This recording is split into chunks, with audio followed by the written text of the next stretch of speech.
Hello friends, আসসালামু আলাইকুম। আইরিন পারভিন রেসিপিতে সবাইকে স্বাগত। চলে এসেছি আরও একটি রান্নার ভিডিও নিয়ে। আজকে করে দেখাবো গ্রীষ্মকালীন একটি রেসিপি, পুঁই শাক ডিমের ফুলঝুরি। বন্ধুরা, পুঁই শাক তো আমরা নানাভাবেই খেয়ে থাকি, তো এভাবে এই রেসিপিটা ফলো করে একবার পুঁই শাক রান্না করে দেখুন, ভাজি করে দেখুন, আপনার বাচ্চারা খুবই পছন্দ করবে। আর ভালো লাগলে আমার চ্যানেলটিকে একটা লাইক, সাবস্ক্রাইব, ফলো দিয়ে দিবেন। বেশি বেশি করে শেয়ার করবেন ফ্রেন্ডস ফ্যামিলির সাথে। বন্ধুরা, আপনার একটা লাইক, শেয়ার, সাবস্ক্রাইব আমার জন্য অনেক মূল্যবান। আপনার কোনো উপকার হবে না, তবে আমার অনেক উপকার হবে। যারা সাবস্ক্রাইব, ফলো দিয়েছেন তাদেরকে অসংখ্য ধন্যবাদ। বন্ধুরা, মূল রেসিপিতে ফিরে যাই। এখানে আমি পুঁই শাকের ডাঁটাগুলো বাদ দিয়ে শুধু পুঁই শাকের পাতাগুলো পরিষ্কার করে ধুয়ে পানি ঝরিয়ে নিয়ে একদম কুচি কুচি করে কেটে নিয়েছি এবং পানিটা ঝরিয়ে নিয়েছি। পুঁই শাকের পাতাগুলো একটা বাটিতে নিয়ে নিলাম বড়, আর এখানে আমি 2টা ডিম ব্যবহার করব। তো শাক যতটা হবে ডিম ততটা নিতে হবে। তো এখানে আমার 1 বাটি শাক, আর এখানে আমি 2টা ডিম নিয়ে নিলাম। ডিমটাকে ভেঙে নিব, নিয়ে তারপর ভালো করে ফেটিয়ে নিব। তবে ডিমটা যত বেশি দিবেন এই রেসিপিটা ততই টেস্ট হবে। ডিমটাকে ভালো করে আমি একটা চামচ দিয়ে ফেটে নিব খুব ভালো করে। ডিমটা ভালো করে ফেটিয়ে নিয়ে আমি যে শাকটা নিয়েছিলাম সেই শাক কুচির মধ্যে দিয়ে দিলাম, দিয়ে একটু চামচ দিয়ে নাড়াচাড়া করে নেব।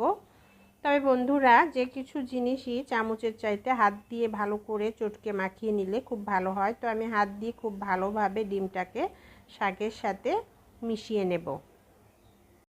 এবার এখানে আমি 1/2 চামচের মতো লবণ দিয়ে দিলাম।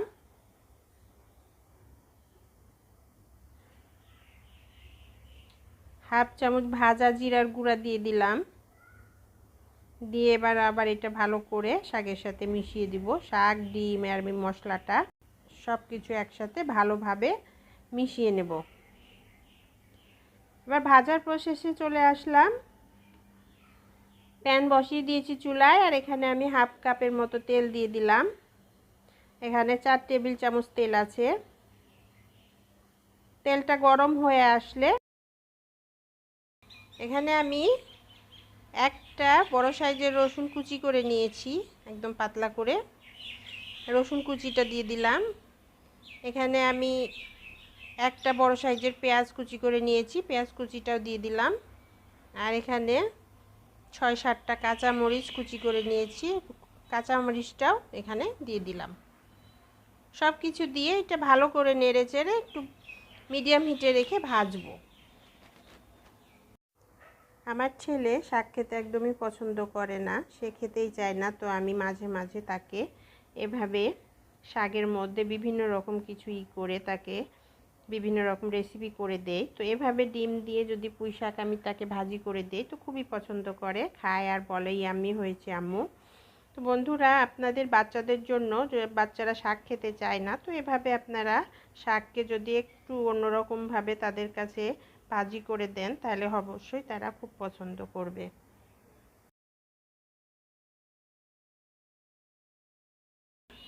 এবার এটার মধ্যে আমি মাখিয়ে রাখা পুঁই শাকটা দিয়ে দিলাম।